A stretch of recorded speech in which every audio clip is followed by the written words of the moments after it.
Usually, when someone's summoned into another world, their class turns out to be a hero, and their destiny is to save the world from the demon lord. But Oda Akira isn't that kind of guy. He's the kind of person people forget is even there.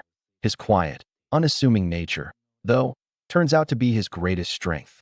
Because when his entire class gets swept away into a fantasy world, Akira slips easily into a new role, one nobody expected, the silent assassin. Our story begins on a stormy night. Somewhere in the darkness, an assassin was on a mission, his blade ready for blood. But then, a chill ran down his spine. He felt a presence behind him, a presence so silent, so suffocating, that his instincts screamed danger. When he turned, he saw him, the silent assassin. Realizing escape was impossible, the assassin drew his weapons and attacked.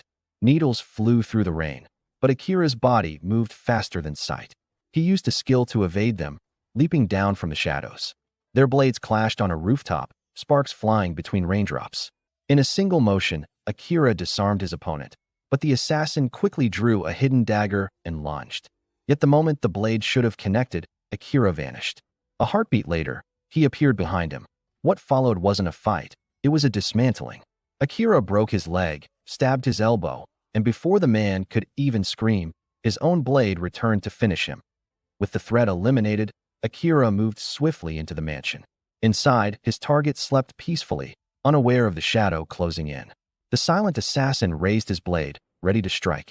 Then time seemed to rewind. We go back to before Akira ever came to this world, in an ordinary classroom. Students were chatting and laughing.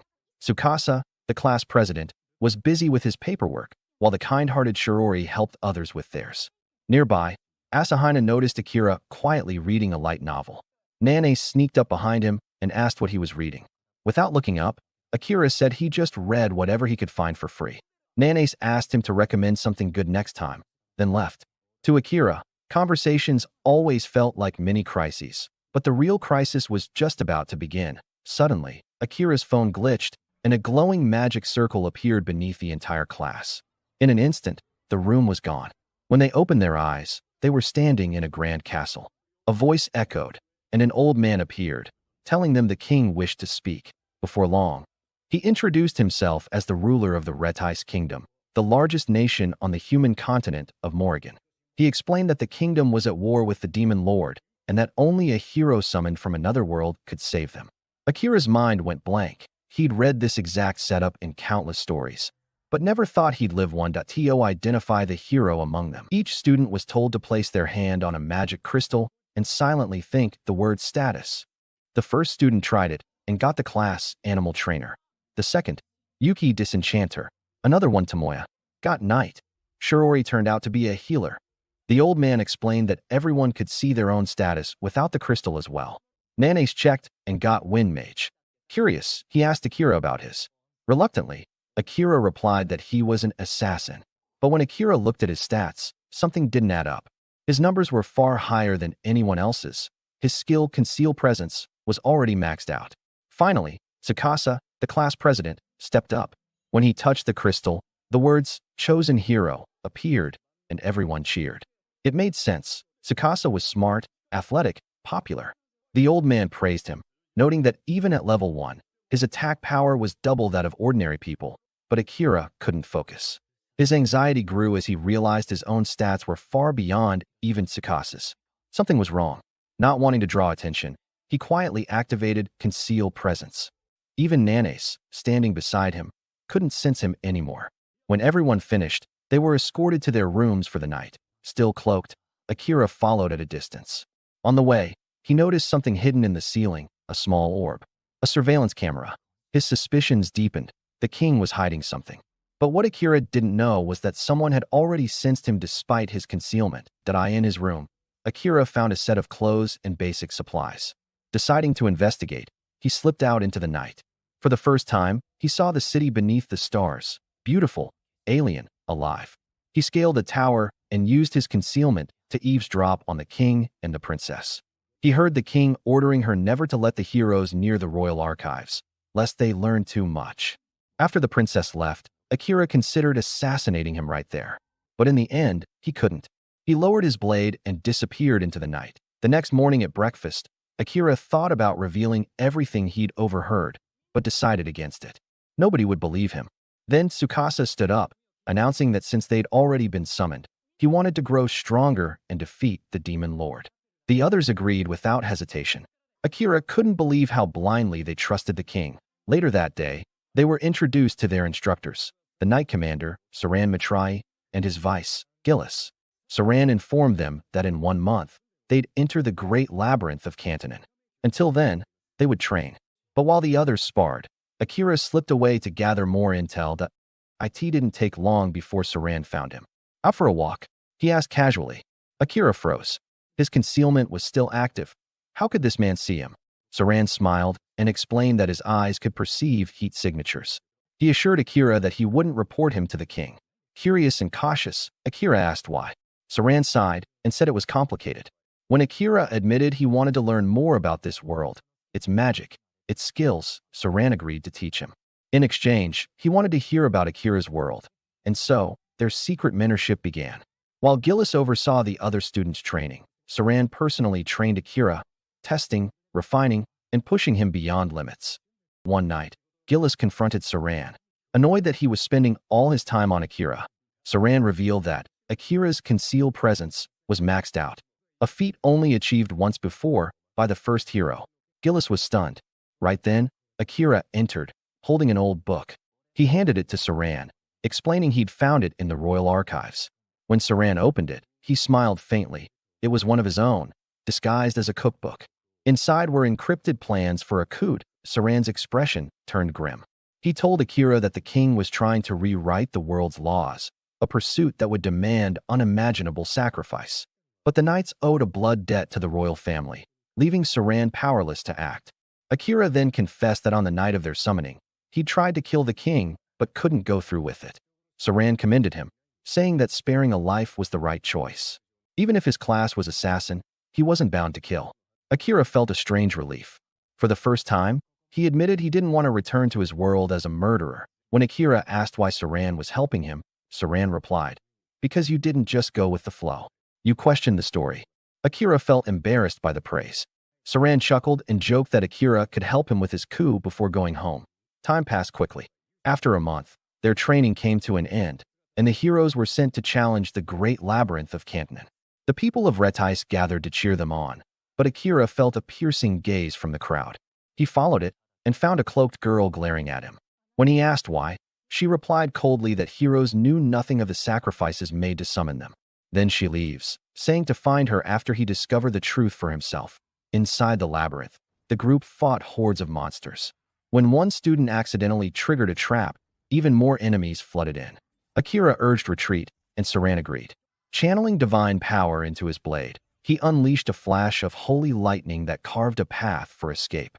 But as they fled, another horde appeared. Remembering the smoke bomb the princess had given him, Tsukasa threw it to keep the monsters away, but instead, it summoned something far worse, a towering minotaur. When Akira and the others arrived, they found Tsukasa wounded. Akira rushed in, dodging the beast's attacks and striking its neck, but his dagger shattered against its hide. He fell back, barely landing on his feet. Tsukasa tried to stand, insisting he must protect them as the hero, but Akira stopped him. "We've trained for a month," he said. "You're not alone anymore." Tsukasa faltered, burdened by guilt. Akira quickly ordered Yuki to use her dispel magic on him. When she did, a dark curse broke free from Tsukasa's body. Akira shouted, then ran to Saran. "It's time," he said. Saran smirked, drew his sword, and raised it high. "Then let's end this." He called upon his divine skill, lightning's flash, striking the Minotaur with a blinding surge of power.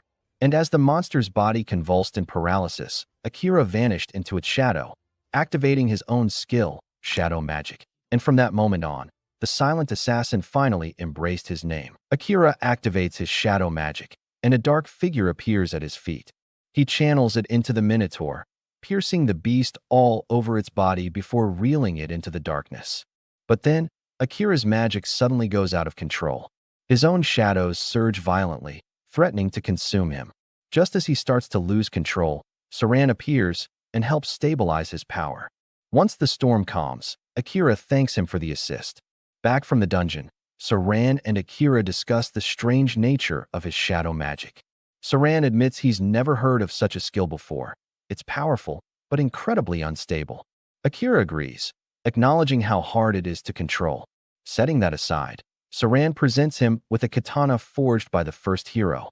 Since the current hero already wields a holy sword, he wants Akira to have something worthy. More importantly, he warns him to hide it well, because he stole it straight from the royal armory. Akira draws the blade and sees the name engraved on it, Yado no Kami, alongside a message wishing that the sword finds its successor and guides him in his hour of need. Akira then informs Saran that the curse afflicting the hero still refuses to be dispelled.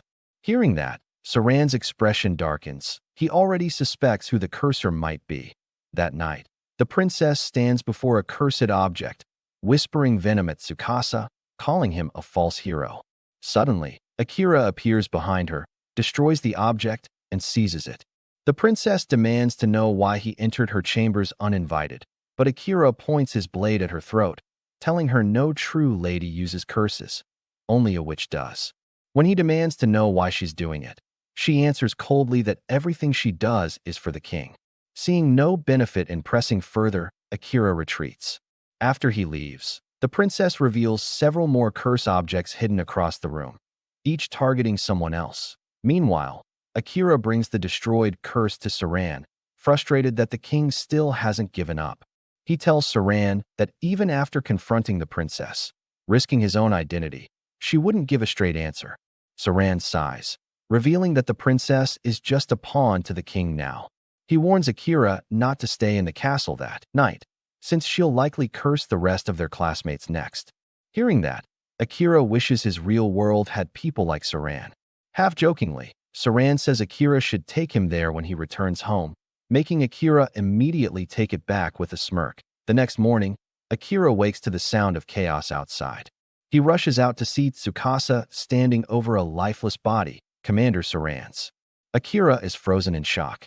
Before he can process it, his classmates start accusing him of murder, claiming the dagger used to stab Saran is his.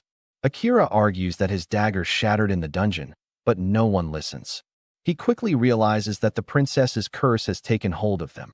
Even Tsukasa tries to defend him, but the king declares Akira guilty and orders his execution.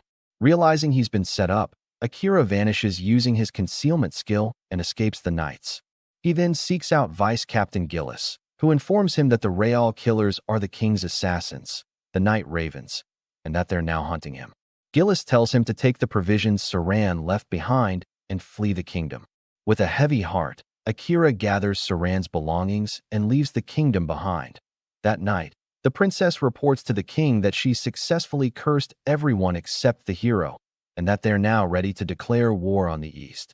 The king orders her to send the Night Ravens after Akira to ensure he's eliminated.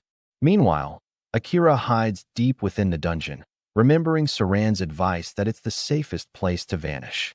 He recalls their conversations about how the monsters grow stronger with each level and how concealment won't fool beasts with heightened senses. Day after day, Akira trains relentlessly, honing his assassination skills and pushing deeper underground to reach level 100. Every 10 floors, he faces a powerful boss, often getting knocked down but always rising again. Using his shadow magic, he overwhelms them one by one. Eventually, exhaustion catches up and he collapses. Just before losing consciousness, he hears a strange voice disabling his magic and healing his body. Meanwhile, back at the kingdom, Tsukasa gathers his cursed classmates and insists they leave the city. Most refuse, still under the princess's control. Only Asahina, Yuki, and Cheyenne agree to follow. Others followed afterwards too. Surprisingly, they encounter no resistance when leaving. Tsukasa asks why they chose to come, and Yuki explains that everyone who followed him seems to be free from the curse. Asahina adds that his hazy memory recalls breaking crystal shards in an unfamiliar room while holding a katana. Though he has no idea where it came from the shadows, Gillis watches the heroes group depart, relieved that his manipulation magic was strong enough to free them. Asahina, however, quietly regrets not siding with Akira. Curse or not, a flashback shows Asahina returning home from school, stumbling upon Akira working at a construction site. Akira begs him to keep it secret, especially from his sister, who attends the same school as a first year. Asahina agrees and is shocked to learn Akira even has a sister. When he shows Akira a picture of his own, both are surprised to find that their sisters are actually friends. Deep within the dungeon, Akira awakens, surprised to feel no pain. He checks his status window and is stunned. His HP is nearly full, and his shadow magic has jumped from level 3 to 5. Though confused, he presses onward, descending to floor 75. There, a slime suddenly drops from the ceiling. Akira reacts instantly, slashing it apart, only to watch an elf girl emerge from its dissolving body. He activates a new skill called World Eyes, and a flood of information pours into his mind. The data surge nearly overwhelms him, forcing him to cancel the skill before his head explodes. The elf awakens, disoriented.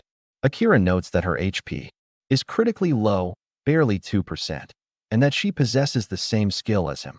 When she asks where they are, he tells her they're on floor 75 before she collapses again. Concerned, Akira carries her to a safer spot on floor 69. Later, she wakes up starving. Akira smiles and offers her water, then food, which she devours like she hasn't eaten in days. When she finishes, she asks why they're on floor 69 instead of 75. Akira explains that he moved her closer to a water source. She warns him not to touch her inappropriately since she's of royal blood, and Akira quickly assures her he's not interested, telling her to get some rest. They'll need it tomorrow. The next day, they travel together, helping each other clear floors until they reach level 80. There, they find the boss chamber and enter. Inside awaits a massive dragon.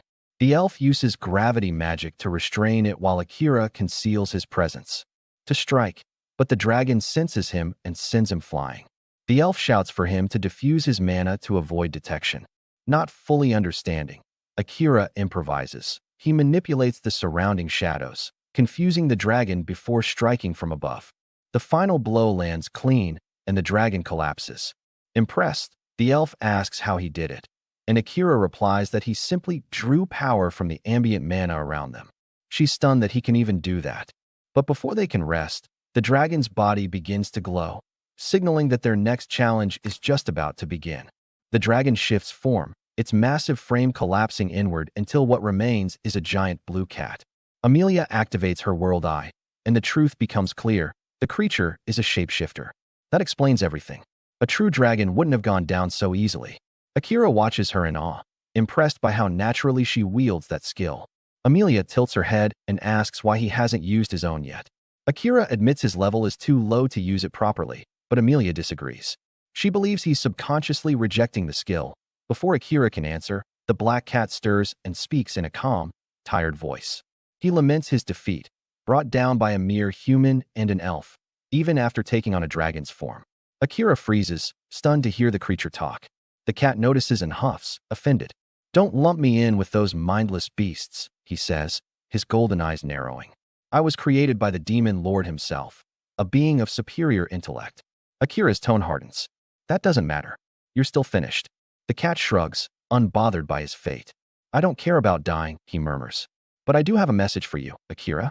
The demon lord awaits you in his castle, deep within the demon continent of Volcano." That statement jolts Akira. "How does he know about me?" he demands. "And why does he want me to come to him?"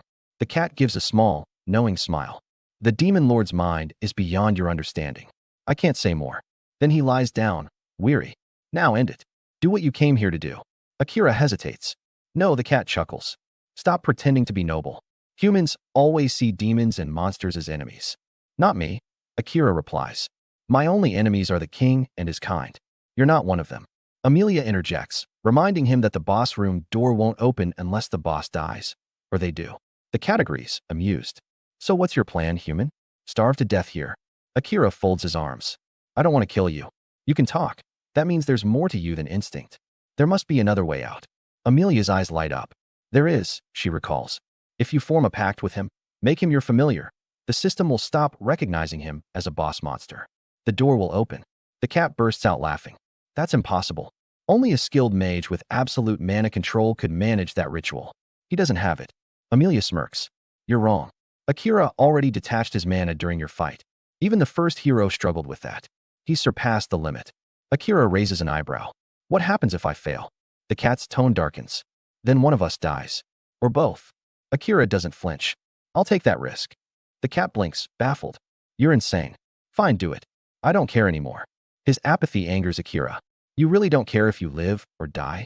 Living brings no joy, the cat replies flatly. Then I'll change that, Akira says. But first, how do I start? Amelia explains softly. Give him a new name. Akira studies the cat's dark fur, sleek as midnight. Your name is Night, he says. The cat doesn't react. Amelia nods toward the next step. Now pour your mana into his paw. Once you start, there's no going back. Akira presses his hand to Night's paw and channels his mana. Instantly, a surge of energy slams into him, drowning his senses. His vision twists, and suddenly he's falling through flames.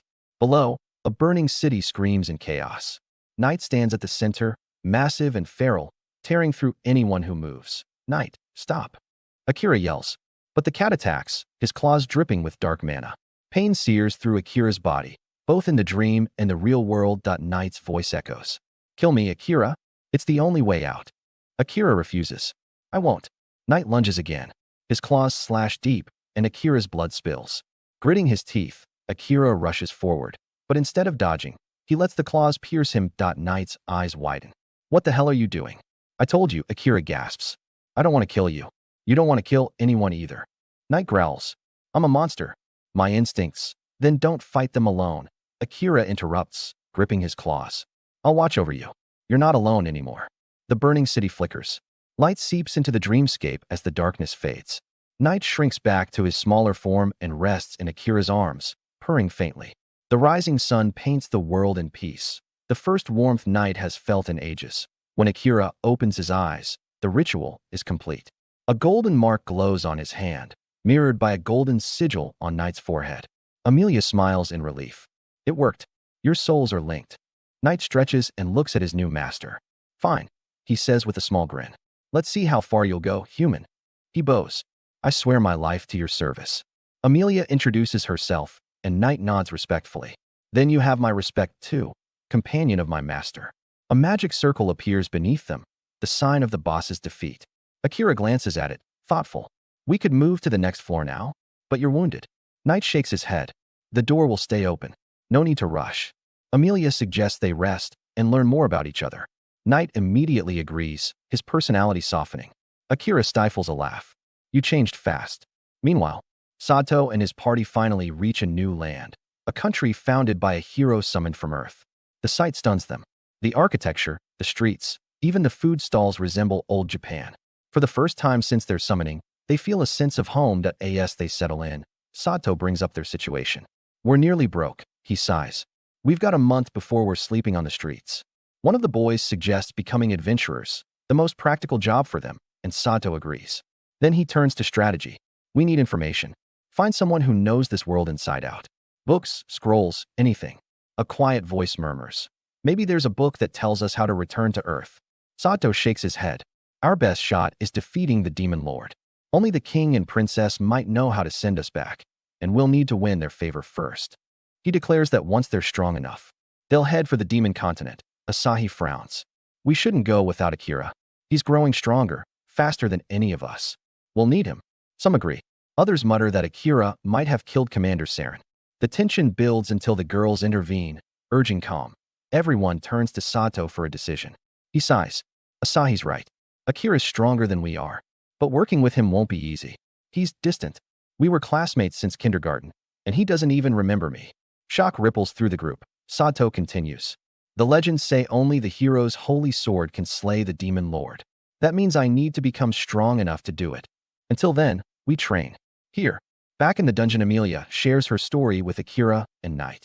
Her voice trembles as she recalls how her own sister betrayed her, driving her out of their homeland. Cornered on a cliff, she used gravity magic to survive the fall into a raging river.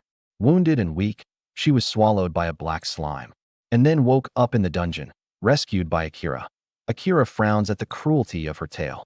Night, however, questions it. Slimes don't eat people, he says.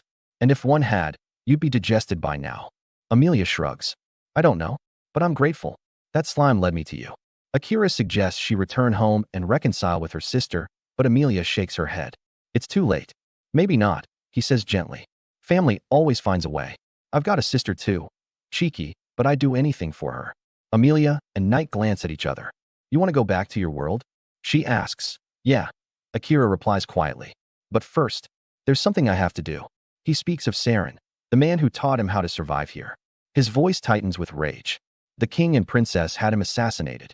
I'll kill them both. His aura flares, thick with killing intent. Amelia flinches. Knight steps back. Akira. Amelia shouts, pulling him out of the fury. He exhales slowly, regaining control. To ease the tension, he pulls out a glove and tosses it playfully.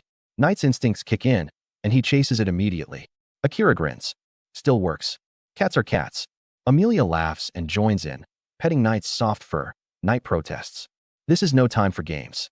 Our souls are linked. If one dies, the other does too. Akira chuckles. I know. I'm just happy my familiar's a cat. Amelia sighs. I'm jealous. I love cats too. When the laughter fades, they prepare to leave. Akira asks where the teleportation circle will take them, but Knight shakes his head. No clue. Only a few demons still know how to make those. Akira smirks. Then I'll find them. Make them work for me. Amelia recalls an old tale. Pale blue circles take travelers to the place they most desire.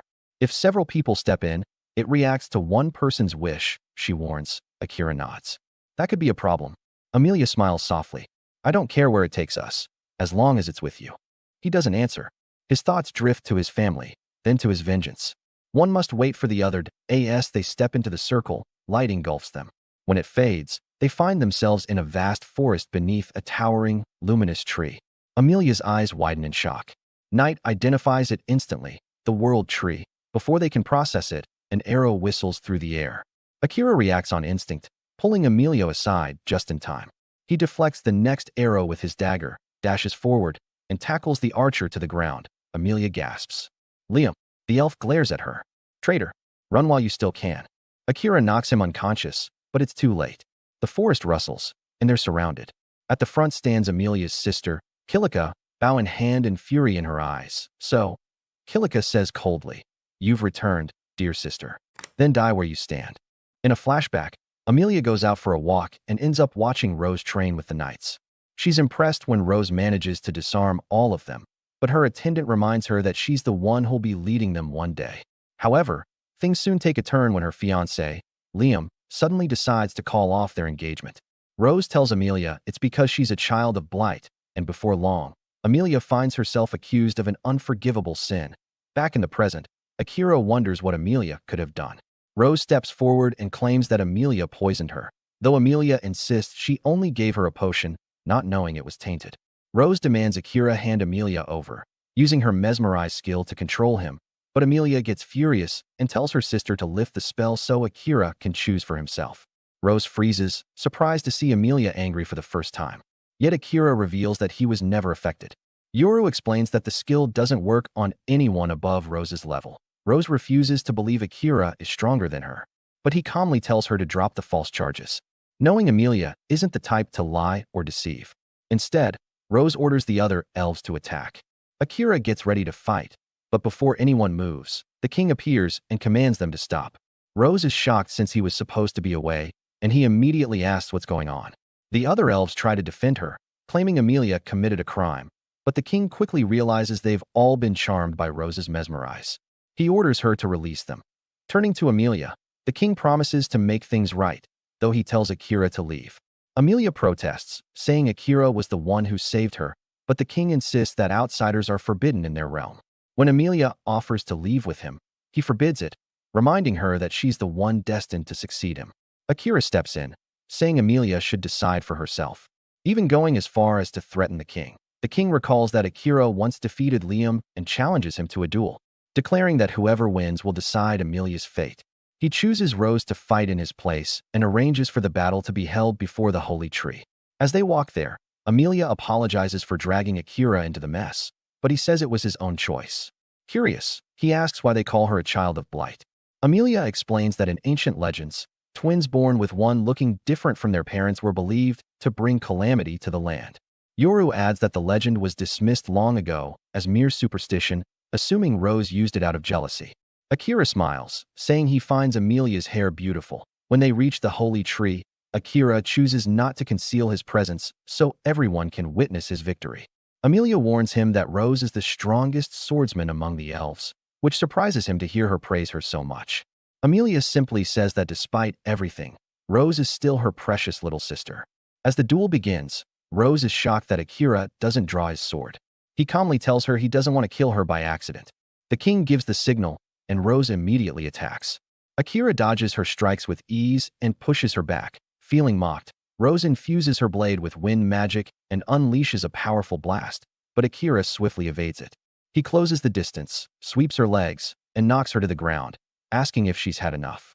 He tells her Amelia still believes in her and hopes they can make peace, but Rose yells that Amelia stole everything from her. She charges again, forcing Akira to retreat, yet her magic begins spiraling out of control. Akira orders Yoru to protect Amelia. Another flashback reveals Rose admiring Amelia's hair when they were younger. But everything changed when Amelia's class was revealed to be a legendary spirit medium. She became the center of attention, while Rose was forgotten. Desperate, Rose vowed to take back what was hers. Amelia begs her to stop, and Liam hands her a sacred branch of the holy tree to help. Using it, Amelia purifies the area, freeing everyone from Rose's control. Realizing she's lost, Rose prepares one final strike. Akira sees that dodging would let the attack hit the people behind him, so he activates his shadow magic and devours the wind itself. The darkness threatens to consume Rose too, but Akira pulls it back just in time, and it coats his own body instead. She refuses to accept defeat and charges again, but Akira blocks her and sends her flying. Shaken, Rose imagines Amelia and Liam laughing at her downfall. Amelia assures her that Liam was never under her spell, but Rose doesn't believe it, insisting Amelia punish her however she wishes. That's when the king steps in, confessing that it was he who erased Rose's memories. He admits Amelia never took anything from her. Giving her memories back, he reveals that Rose once sought strength to protect everyone. She ventured into a dungeon where a mysterious figure handed her an orb that lured monsters, promising it would make her stronger. But when she used it, too many monsters appeared. Overwhelmed, she tried to escape, yet the monsters followed her outside, something that should have been impossible. Determined to protect the town, Rose stood her ground, and Liam rushed in with his knights to help, only to be fatally stabbed by a goblin. Overcome by despair, Rose lost herself in guilt. To save her sanity, the king erased her memories.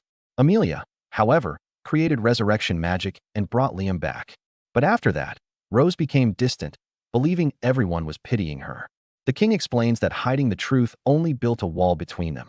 His plan was to let her grow stronger through the duel before revealing everything, but he adds that when Liam was revived, a leaf from the holy tree fused with his body, making him immune to Rose's mesmerize. He had hoped this would help them reconcile, but instead, Amelia was exiled. Realizing her mistakes, Rose breaks down, blaming herself for turning against the sister who always cared for her. Amelia comforts her, calling her kind and forgiving. At last, the sisters make peace. Later, a feast is held, and Akira reminds the king that he technically won the duel, meaning Amelia is free to do as she pleases. The king asks where Akira plans to go next, and he replies that Yoru mentioned the Beastmen continent, a place known for its craftsmanship and weapons. Amelia immediately decides to go with him, no matter where he ends up. Meanwhile, aboard a ship, Tsukasa and the others sail toward the same continent. Tsukasa apologizes to Aishishur for not waiting for Akira, but he explains that their goal is the same, to enhance their weapons.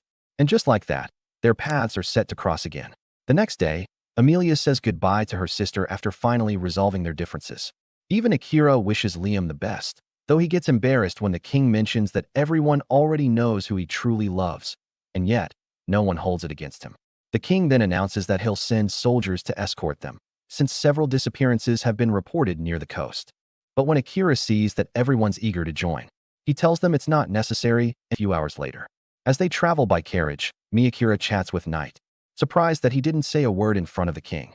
Knight simply replies that he didn't want to cause any more problems than he already has. Meanwhile, Akira asks if acting that way might bring him trouble with the Demon King, since he's certain the Demon King can see through Knight's eyes. Knight confirms it, but adds that he's now sworn loyalty to Akira and that the Demon King himself has shown interest in meeting him, so there's no need to worry. Akira then says that if they ever have to fight the Demon King, he believes things will turn out differently. But Amelia, ever the optimist, says she could probably get along well with him, and Knight agrees. since the Demon King likely became curious after seeing Akira's shadow technique against Kalika, a power few can control. Akira admits it was mostly improvised, but before they can say more, he senses hostile presences nearby and orders the carriage to stop immediately. They spot a group of bandits ahead, threatening to kill the girl they're holding if anyone moves. But in a flash, Akira uses his stealth skill to strike them down unseen, leaving the bandits unconscious on the ground. A few minutes later, they subdue the rest and free the girl. Akira mentions overhearing that the bandits plan to deliver the princess to someone named Gran. One of the guards confesses that a noble from the Beastkin territory might be involved. Akira assures the others they can reach the port safely without further protection. Later, when they arrive at the port, Akira reminds everyone to keep training once they reach land. Knight mentions there's a labyrinth near their next destination, though it'll take days before they can return to the mainland, so they should rest first. Amelia, thrilled to be on a ship for the first time, looks forward to spending romantic moments with Akira, but to her disappointment, he sits down to read the books the king had given him to learn more about the kingdom, leaving her frustrated as her romantic hopes fade away. After several days, they finally reach the port of Uruk. Akira observes how humans live there and starts to understand how things work on this continent. But while walking through an alley, 3 beastmen block their path and order him to hand over the elf. Akira tells Amelia not to move and steps forward. The beastmen mock him for being a human trying to act brave, and Akira quickly realizes that humans are despised in this land. Without hesitation, he uses his shadow magic to blind them, allowing the group to escape without a fight. Knight praises his master as they move through the city, but Amelia notices that all the beastmen seem to fear Knight. He explains that black cats are hated here because of something that happened long ago. After a while, they find an inn. Amelia blushes when she notices there's only one bed and suggests that one bed is enough for 2. But Akira insists it's unnecessary. Knight laughs and says he'll give them privacy since he has someone important to meet, teasing Akira that a real man shouldn't waste opportunities like this, leaving him flustered. Later, when Amelia goes to shower, Akira pretends to be asleep. She blushes, lies down beside him, and wishes him a good rest while he lies there, wide awake and awkward. The next morning, Knight wakes them up, teasing that they must have had an interesting night. Before they can respond, he tells them to get ready because a guest is about to arrive. Moments later, a man named Chrome appears, whom Knight introduces as the greatest blacksmith on the continent, and possibly the world. Chrome says he couldn't ignore a request from the nightmare of Adoria. Akira thanks him for coming and introduces himself. Chrome examines Akira's katana, saying it's been overstrained in the labyrinth, though he can repair it depending on the materials and payment. Akira promises to gather everything needed and also requests throwing weapons, which surprises Chrome, who realizes Akira is an assassin. Despite his skill, Chrome calls him immature and hopes he won't damage the new weapons. Amelia gets irritated by his tone, but Knight explains that Chrome used to be part of the hero's party and is a veteran fighter. Chrome leaves a list of materials and takes the sword, telling them to find him once they've gathered what he needs. Knight assures Akira that Chrome is the best and most reliable smith alive. When Akira asks how they'll get the money, Knight suggests exploring the city's labyrinth and selling any extra materials. Amelia then says she'll go talk with Chrome, and Akira agrees but tells Knight to follow her discreetly for safety while he investigates the labyrinth. Meanwhile, Amelia speaks with Chrome, saying she knows the hero's last mission failed. They never defeated the Demon King, and only the hero and a beastman survived. Chrome apologizes, explaining there was an elf in the party who didn't make it. Amelia says she's not here to blame him, but she wants him to train her to fight.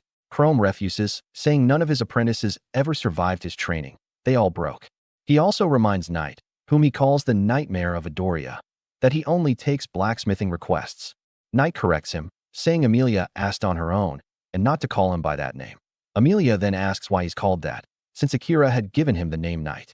Knight explains it all started about 100 years ago in Adoria, the most prosperous city on the continent. The Demon King sent him there to cause chaos so the beastmen would flee, giving the Demon King more territory. But Knight lost control of his demonic instincts, went berserk, and destroyed almost the entire city. That's why the beastmen call him the Nightmare of Adoria and fear black cats to this day. Akira overhears everything through their telepathic link. Realizing this was the vision he saw when they formed their pact, Knight tells Chrome that he's not the same as before. Now he's a familiar serving Akira, and unlike the past, he fears dying before fulfilling his purpose. Chrome listens in silence, then admits he holds no grudge. After all, when he returned from the hero's battle, He visited his sister's grave, where Knight had once offered his life so Chrome could take revenge. But Chrome refused, saying Knight was only a tool of the Demon King and not the one who killed his sister. The real killer was a noble of their own race named Graham, who slaughtered others while trying to flee the city. Chrome never forgot that name. Amelia asks if he ever got his revenge, but Chrome says no, because, over time, he realized his sister wouldn't have wanted him to follow a path of hatred. Amelia sympathizes, saying she understands that feeling, imagining what her sister would think just to escape her own guilt. Her words anger Chrome, but she admits it's because she once did the same, hiding behind her sister to avoid her real feelings until Akira made her face them. Chrome says nothing for a moment, then tells her to leave for the day, and she does. Meanwhile, Akira reaches the labyrinth, but before he can enter, a massive explosion shakes the ground. Powerful magic bursts out of the entrance, followed by waves of monsters. Amelia and Knight rush to protect nearby civilians. Confused, Amelia fights back with all her strength until a familiar voice calls her name. It's Orin, the man who once deceived her sister. He introduces himself properly, saying the Demon King ordered him to spare her life, though he'll leave her unconscious for now. Moments later, Knight informs Akira through telepathy that a demon has taken Amelia. Furious, Akira rushes into the labyrinth, picks up a fallen sword, and cuts down every monster in sight. Knight apologizes for failing to protect her, but Akira, consumed by rage, says he'll destroy that power no matter what. He orders Knight to get far away, then unleashes his shadow magic, absorbing all the demonic energy and monsters around him. The surge is so intense it causes him unbearable pain, but he doesn't stop. After absorbing everything in his path, the power overwhelms him, and he collapses unconscious, his shadow flickering in silence. Knight watches from the sky as Akira suddenly collapses. Before he can even react, the system's voice explains that Akira has drained more mana than his body can handle. Healing shadow magic automatically kicks in, wrapping him in dark mist that glows faintly as it repairs the damage. Knight just hovers there, stunned, watching the impossible happen right before his eyes. A full day later, Akira jolts awake in Crow's house, completely unaware of how much time has passed. When Knight tells him he was out cold for more than a day, Akira's first instinct isn't to rest, it's to move. He rushes downstairs to thank Crow for the bed and instantly asks for the bill, because that's just how his mind works. But Crow reminds him there's a far bigger issue at hand. Amelia's been missing for over a day, and by now, she could already be in the demon continent. Akira doesn't care. He's ready to storm the demon lord's castle if he has to. Crow tries to calm him down, but Akira insists he's calm, even though he's clearly not. The blacksmith sighs and tells him that calm people don't forget their weapons. Akira's about to yell that his sword's still being repaired when Crow gestures to the table, where Akira's blade has been reforged into 2 sleek daggers. Shorter, lighter, and perfect for an assassin.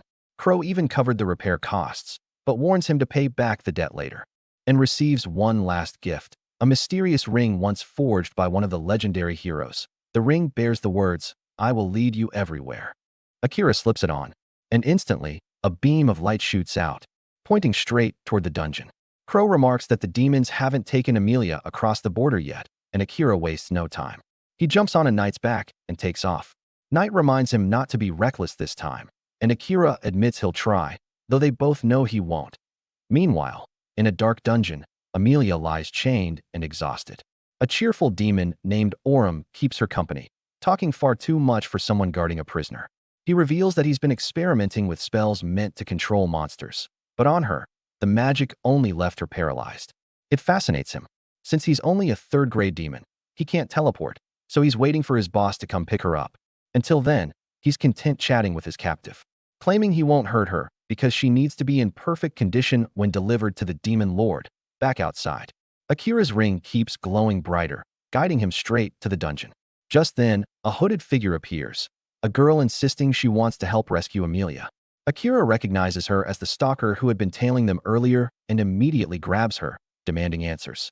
She introduces herself as Leah, the first princess of the beast folk nation, and explains her tracking skill led her here. She claims she's been investigating the demons' movements after hearing they were targeting Amelia. Akira's suspicious until Knight confirms she's telling the truth. Still, Akira tests her with his world eye skill, learning that she's being honest. When he asks about her spirit barrier ability, Leah admits she can cast barriers on moving targets, a rare and valuable trait. That alone earns her a spot on the rescue team. She also reveals that the Demon Lord is after Amelia's resurrection magic. Shocking Akira, he immediately calls Knight to move out, bringing Leah along despite his doubts. Back in the dungeon, Amelia questions Orum's motives. Why would demons want resurrection magic when they're already near immortal? Orum shrugs, saying he doesn't see the point either. It's slow, limited, and can't revive someone long dead. Yet he casually mentions that once he kills Akira, Amelia won't be able to bring him back anyway, since she already used the spell on herself. The way he says it, like he's discussing the weather, sends chills down her spine. On their way to the dungeon, Akira and Leah talk more. She reveals that her village was wiped out by a modified black slime, and that her family was likely used as a human sacrifice in the same ritual that summoned Akira to this world. Despite that, she doesn't hold any grudges against him, only against the king and princess behind it all. Akira admits his own hatred toward them, realizing they may have far darker motives than the supposed war against demons. Knight joins in, explaining that demons haven't invaded anyone for a century. The first demon lord was only branded evil because other races pushed him to the barren continent. Later, a vengeful human killed a demon lord's wife, sparking another cycle of hatred. Akira listens quietly but promises that if the demon lord truly ordered Amelia's kidnapping, he'll make him pay, though he also agrees not all demons are the same. Knight explains that every floor must be cleared of monsters before moving deeper. Akira groans, deciding to speed things up with shadow magic. But Knight warns he'll exhaust himself too soon and proposes another way. He'll handle the smaller monsters while Akira conserves his strength. The catch? Knight might lose control if he fights too hard. Akira tells him not to worry. Knight transforms into his massive, three-headed form, unleashing waves of fire that wipe out hordes of monsters. The walls shake as they advance, and for a moment, Knight starts to lose himself to the bloodlust. Akira keeps calling his name, grounding him until he regains control. The duo tear through each level until they reach the chamber where Amelia is held. Orum smirks at the sight, recognizing the demon lord's right-hand beast and the assassin from the human world. Knight apologizes to Akira, saying he can't help for a while after that transformation. Akira doesn't care. He's focused solely on freeing Amelia. Orum summons his spear and mocks him, promising a quick death. Akira draws his daggers, declaring the opposite. The fight erupts instantly. Akira darts in and out of the shadows, but Orum blocks every strike with ease. He toys with him, slashing Akira's leg and laughing as the human grows weaker. Then, just when it looks hopeless, Akira activates his shadow magic. The blood he spilled on the ground begins to move, spawning beasts from the darkness itself, wolves made of his own mana. They swarm Orum, biting and clawing, giving Akira a precious opening. He lunges forward, slashing Orum's arm and leg, forcing the demon to drop his weapon. But victory doesn't come easy. Akira's mana is nearly gone, and Orum plays a sinister tune on his flute, summoning hordes of monsters to his aid. They charge up a combined attack, ready to erase Akira on the spot. Leah throws herself forward, casting her spirit barrier with everything she has. The barrier absorbs the blast, then reflects it right back, blowing the monsters apart before she collapses from exhaustion. Amelia, finally able to move again, rushes to Akira's side. Orum, bleeding and half-kneeling, mocks Akira for hesitating to kill him. Akira's hand trembles. He still can't bring himself to strike down something that looks so human. And just when he's about to decide, the air distorts. A dark portal opens, and the presence that steps through makes the entire dungeon tremble. Orum's superior, a second-grade demon, has arrived. Furious that his subordinate has failed, now Akira, Amelia, Knight, and Leah stand frozen, staring at a new enemy whose power dwarfs everything they've faced so far. The real battle is just beginning. Akira stares down Mihiro, but the knight quickly warns him not to pick a fight with this demon. Akira agrees, knowing full well that Mihiro is on a completely different level. Seeing Orum barely standing, Mihiro casually pushes him to the back of the room with a spell, then shifts his attention straight to Akira. With a snap of his fingers, he shatters Leah's barrier. Akira steps in front of her and tells her to stay back, and Mihiro smirks, saying he's got no interest in her anyway. But before Akira can move, Mihiro flicks another spell toward Amelia. It pierces right through her chest, making her scream in pain. Shocked, Akira runs to her side, only for Mihiro to taunt him, saying she isn't dead, just suffering. Akira's rage grows, but Mihiro keeps provoking him. Knight urges Akira not to fall for the demon's mind games. With no plan, low mana, and no escape route, Akira wonders how he's supposed to protect Amelia now. Mihiro seals the exits with powerful barrier magic, making sure Akira can't run. Suddenly, Mihiro asks what Akira's first name means in Japanese. Akira freezes, shocked, and Mihiro confirms he's also from Japan. Akira barely gets to process that before Mihiro fires another spell. Akira dodges, but the blast curves around and grazes his skin. When Akira tries to counterattack, Mihiro forces him to dodge a deadly disc slicing through the air. Akira quickly coats a tiny area of his skin with shadow magic to block another projectile. But Mihiro notices how weak the magic is in its current state. Since the higher-ups will get angry if he's late, Mihiro decides to finish things. Then Knight steps forward, announcing he's regained some mana. Mihiro calls him a traitor, but Knight boldly declares that Akira, not the Demon Lord, is his true master. Through telepathy, he begs Akira to end their contract so he can sacrifice himself. Shocked, Akira refuses to abandon his partner. Mihiro gets curious about their private talk, but lets them continue. After thinking it through, Akira takes the risk and asks Knight to fight with him instead. Knight thinks he's being reckless, but appreciates the loyalty. In an instant, Knight transforms into a copy of Saren. Mihiro is stunned, and Knight explains this is the only form powerful enough to stand against him. But he warns Akira he can't hold the form for long. They rush into battle together, and Knight summons Saren's strongest technique, a giant hammer of light. Mihiro blocks with a barrier, but the hammer shatters it, forcing him to rain thunderbolts down onto his two opponents as they dodge. Akira wraps himself in shadows and closes the distance. He attacks, but Mihiro dodges again. Akira turns and destroys a magic circle just before Mihiro reappears behind him. Knight jumps into counterattack. With Knight's signal, both strike Mihiro together, finally managing to wound his back. Knight admits he's almost out of mana, so Akira prepares to end the fight. But Mihiro tells him he's not done yet. He snaps his fingers until a hand suddenly pierces Akira's chest. Akira turns to see Amelia, controlled like a puppet. As the spell breaks, she realizes what she's done and collapses into tears. Akira hits the floor, barely breathing. Knight checks his condition and understands Mihiro used a control spell earlier. Mihiro proudly explains that he can use the full strength of any controlled target. Akira, fading fast, refuses to die and leave Amelia behind.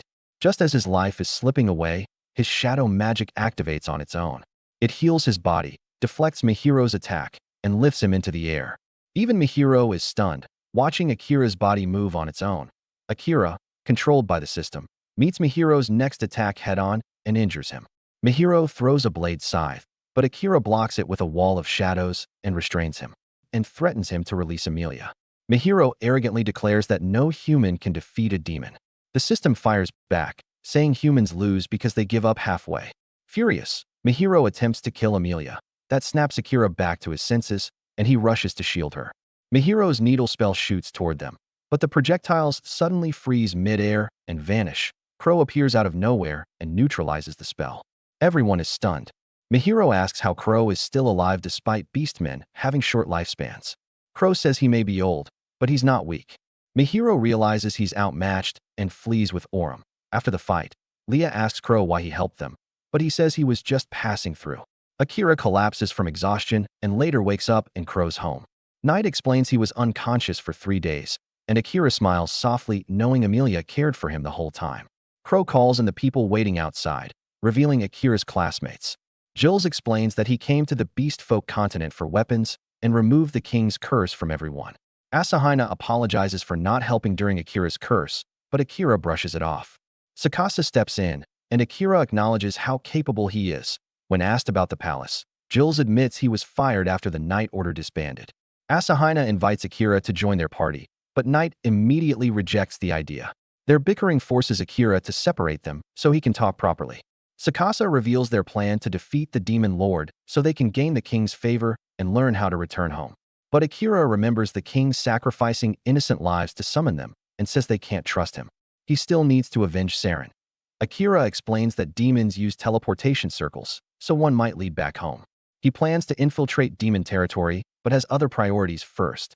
When the classmates offer to help, he declines, warning them he won't be able to protect them. Hearing him talk about returning home, Amelia quietly leaves the room. Akira follows her and finds her standing at a cliff overlooking the sea. She says she always knew they'd part someday, but wasn't prepared for it. She apologizes for hurting him, but he reassures her she wasn't at fault. Then she confesses something darker, that after the pain and guilt, she felt strangely happy knowing he'd carry a scar made by her. Akira tells her she's special to him. She denies it, saying feelings can change, but Akira insists that uncertainty doesn't make their emotions any less real. He takes out his sword and places it in her hand. In his world, couples exchange rings, so he presses his own finger against the blade, drawing blood to form a ring. He tells her he loves her. She cries and admits she feels the same. They exchange blood rings and seal their vows with a kiss, promising to protect and love each other forever. Back at the house, Asahi and the others start wondering how they can finally prove to Akira that they're not dead weight. One boy suddenly brings up a rumor he heard at the guild. Apparently, there's a nearby city holding its annual festival, and each year the champion of the tournament mysteriously disappears. People whisper that the winners are kidnapped and sold on the black market. As soon as the group hears that, they all arrive at the same idea. If they can crack the case and catch whoever's behind it, Akira will notice their worth at last. The next morning, they invite Akira and his group to visit the festival. Amelia only asks if there will be food stalls, and once they tell her yes, she happily tags along. When they finally reach the city, Amelia excitedly tells Akira that the beauty contest reward must be food, and she's ready to take part in it. But the moment she says that, Akira starts suspecting that something is off. Right then, they overhear a customer complaining to a receptionist about racism. Akira goes over to check what's going on and discovers the girl is actually a demon who's upset because demons aren't allowed in the beauty contest. Akira is stunned to see a demon acting so casually in public, but Knight instantly recognizes who she really is. The demon girl introduces herself as Laddie. Laddie suddenly clings to him, begging him to defend her. But Amelia walks in and pulls them apart immediately. The receptionist asks Amelia for proof of identity if she wants to join the contest.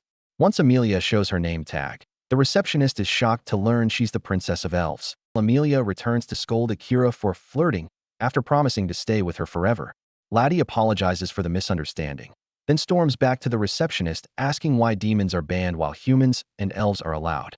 While she complains, Akira is still apologizing to Amelia, who tells him it's fine, just don't flirt with the demon girl. Akira insists he wasn't flirting and steps in to settle the argument. He asks the receptionist to let Laddie participate and promises to take responsibility if anything goes wrong. Laddie thanks him, and because he's with the elf princess, the receptionist agrees. Soon after, Laddie notices Knight and greets him slyly, revealing she knows him from before. Akira is shocked they know each other, but Knight promises to explain later. Meanwhile, Laddie and Amelia hit it off and decide to enjoy the festival together. In the market, Laddie starts charming random people, asking them to vote for her in the contest. The townsfolk freeze at the sight of a demon openly revealing her identity, but Laddie stays confident. She even signs a man's shirt using the script of the first hero. Even some of Akira's simp classmates get in line, leaving Akira unsure what to make of her behavior. Knight tells him Laddie is simply weird, and Amelia adds that despite being a demon, she doesn't give off bad vibes.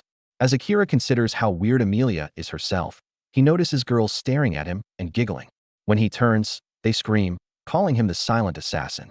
Akira doubts they were even looking at him until Crow confirms it. He explains Akira became famous after wiping out a horde of monsters on his own. Akira admits it was flashy for an assassin, but Knight and Amelia say it's what makes him special. Crow then remembers that the guild gave him a yellow tag for Akira as an out-of-turn promotion for his actions during the demon attack. Amelia tells him he can use the yellow tag for identification. Akira acts jealous because Amelia's silver rank is higher, but she proudly explains that her sister, Kilika, is a gold rank, one of only 4 in the world. Some of Akira's classmates overhear and claim their yellow rank too, offering to teach him how to make money as an adventurer. Akira ignores them. Then some girls call Amelia to join them for snacks. Sato drags the boys off to gamble, leaving Akira alone. Akira orders Knight to follow Amelia and keep people away from her, and Knight obeys immediately, so much so that the crowd clears a path for the black cat.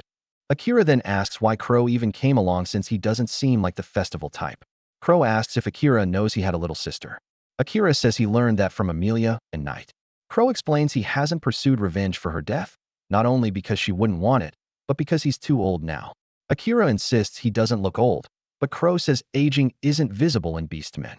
His strength is gone, and the man who killed his sister, a noble named Graham, is always surrounded by strong guards that as soon as Akira hears the name Graham, he remembers that it matches the mastermind behind the kidnapping rumors.